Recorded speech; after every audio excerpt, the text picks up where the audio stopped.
So welcome once again. So without further preface, we are moving to the first lecture for the Kerala Administrative Services Mains exam. So all the best.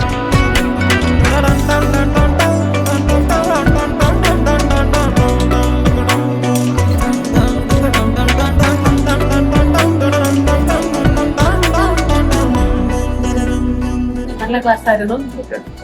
Introduction ഒക്കെ നന്നായിട്ടാണ്. സിലബസിനെ കുറിച്ച് കുറച്ചൊക്കെ മനസ്സിലായിരുന്നു. രാഹുൽ തഹസീൻ സാറിന്റെ class എങ്ങനെയുണ്ടായിരുന്നു? നല്ല class ഉണ്ടായിരുന്നു. സാറിന്റെ class നല്ല സിലബസിനെ പറ്റി നന്നായിട്ട് കാര്യങ്ങളൊക്കെ മനസ്സിലാവുന്ന രീതിയിൽ തന്നെ ക്ലാരിഫിക്കേഷൻ ഒക്കെ കറക്റ്റ് ആണ്. നോട്ട്സും ചെക്കിങ് കറക്റ്റ് ആണ്. ഇതിലായിട്ടെല്ലാം ഓക്കെയാണ്. എനിക്കെല്ലാം ഓക്കെയാണ്. ശരി.